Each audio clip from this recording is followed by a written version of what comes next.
Salut mes abonnés, j'espère que vous allez bien et bienvenue sur Gaëlle Channel. Aujourd'hui, je fais cette petite vidéo pour partager avec vous une bonne nouvelle. Et oui, comme vous avez bien compris, il s'agit d'une bonne nouvelle. Et si vous voulez savoir de quoi il est question, restez connectés. À tout à l'heure.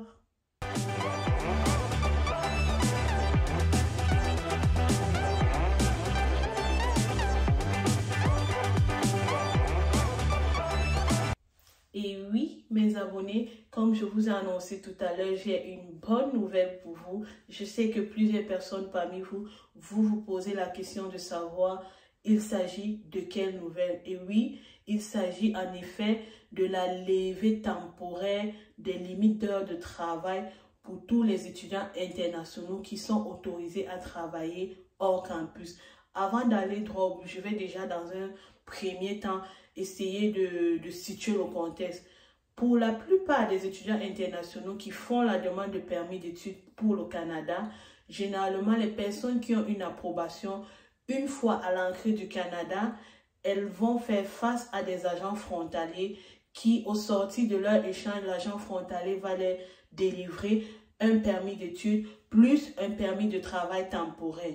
Quand on parle de permis de travail temporaire, il y a plusieurs mentions. Il y a des permis de travail temporaire où il y a la mention du genre fermé, c'est-à-dire vous devez travailler uniquement à l'intérieur de votre campus. Je vais prendre un exemple palpable. Admettons que vous avez été admis pour l'université de Laval. Dans ce cas d'université de Laval, lorsqu'on vous délivre votre permis de travail temporaire, on va par exemple mentionner que vous ne pouvez pas travailler à l'extérieur de votre campus. Ceci est dit, ça veut dire que tous les 20 heures de travail que vous allez faire, c'est juste à l'intérieur du campus de l'Université de Laval. À l'extérieur, vous n'avez pas l'autorisation. L'accès ne va même pas être permis. Donc, il y a également une autre situation où on vous délivre par exemple votre permis de travail temporaire qui vous autorise à travailler à l'extérieur du campus, en plus du fait que vous pouvez travailler à l'intérieur du campus si vous voulez. Vous avez seulement cette large possibilité à pouvoir travailler même en dehors de votre campus. Donc, quand je parle comme ceci, je vais également mentionner, ne perdez pas de vue que généralement, quand on donne un permis de travail à un étudiant étranger, un étudiant de l'extérieur, ce qui se passe souvent, dans leur permis de travail temporaire, on les autorise à travailler pas plus de 50% de leur temps par semaine. Quand on dit 50%, ça revient comme vous ne devez pas travailler plus de 20 heures par semaine. Donc ça, c'est souvent une restriction qui est donnée à plusieurs étudiants internationaux qui arrivent sur le territoire canadien pour faire leurs études. Bon, une fois j'ai planté déjà ce décor, j'ai essayé un peu de situer le contexte, on va revenir au vif de notre sujet. Donc ici, cette information, cette bonne nouvelle concerne uniquement les personnes qui ont l'autorisation de travailler hors campus. Donc, ne faites pas le mélange.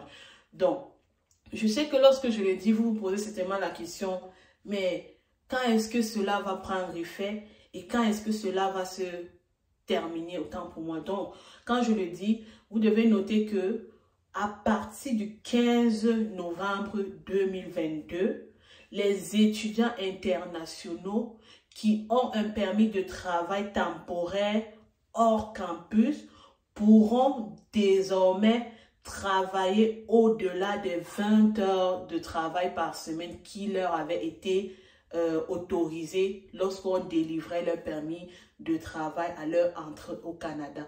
Donc, sachez très bien cela. Et aussi, quand est-ce que vous allez cesser de travailler plus de 20 heures? Ici également, vous devez le savoir que cette levée de restriction va prendre fin le 31 décembre 2020. Donc, faites très attention. Quand je le dis, ça veut dire que le 1er janvier 2020, vous devez arrêter tout. C'est-à-dire, vous redevenez au statut initial qui vous avait été donné à votre entrée au Canada, autant pour moi. Ceci est dit, ça veut dire le 1er janvier 2020, vous allez continuer à travailler maintenant avec vos 20 heures par semaine, pas plus, pas moins. Donc, évitez de déborder à partir du 1er janvier 2020, sinon vous vous ferez prendre. Mais pour toute personne qui va dans l'intervalle du 15 novembre 2022 jusqu'au 31 décembre 2022. Toute personne qui va se retrouver en train de travailler dans cette période-là et dépasser ses 20 heures de travail n'aura aucune sanction au niveau de l'immigration. Donc ça, c'est une information que je voulais partager avec vous.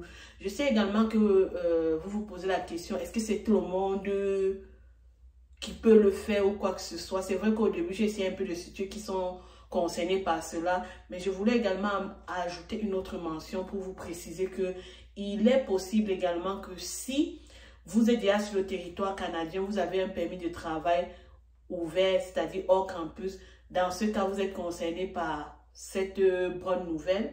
Si vous avez obtenu ou bien vous avez déjà fait votre demande de permis d'études et que vous avez obtenu votre permis d'études, que ça a été approuvé et que vous vous retrouvez déjà sur le territoire canadien, même si vous n'avez pas encore commencé vos études, à partir du 15 novembre, vous pouvez également bénéficier de cette proposition qui a été faite là. Et aussi pour les personnes qui se demandent, mais pourquoi ce changement brusque? Pourquoi est-ce que c'est maintenant que ça change? J'aimerais déjà préciser que on ne va pas se mentir, beaucoup d'entre vous, vous écoutez tout le temps à la télé, les médias, un peu de partout, où on vous fait savoir que le gouvernement canadien ou bien le Canada en général est en manque de main-d'œuvre. Donc, c'est l'une des motivations qui a poussé l'immigration à réduire ces restrictions-là pour permettre à ce que le manque de main-d'œuvre puisse être comblé avec les étudiants. Donc, vous allez voir que c'est une proposition qui profite à tout le monde, tant pour les étudiants internationaux, tant pour les employeurs et aussi pour l'économie canadienne. Donc, profitez-en de cette offre qui se présente à vous. Profitez-en, mais surtout, ne vous laissez pas endormir, ne vous laissez pas berner par cette offre qui a été proposée. Pourquoi? Parce que il ne faudrait pas que vous vous retrouviez dans une situation où, parce que vous voulez travailler, chercher de l'argent, dépasser vos 20 heures de travail et par la suite vous vous retrouvez dans une posture où votre rendement scolaire est affecté. Donc, évitez de vous retrouver dans ce cas de figure-là. Vraiment, soyez objectifs, restez focalisés devant vos objectifs et ne vous perdez pas face à cette délimitation qui a été levée là. Donc, vraiment, profitez-en pour combler vos finances, mais surtout, restez objectifs. Ne vous mettez pas à fond dans le travail, c'est-à-dire là, 40 heures, 50 heures, 30 heures, et par la suite, vous vous retrouvez à un niveau où votre rendement scolaire a été affecté. C'est là où ça peut ne pas être bon. Donc, allez-y sagement, profitez de cette nouvelle sans toutefois vous laisser endormir. Donc, j'espère que cette nouvelle vous fera du bien et que vous pourrez en profiter au maximum. Restez connectés pour des prochaines vidéos. J'espère qu'on se verra. Bye bye.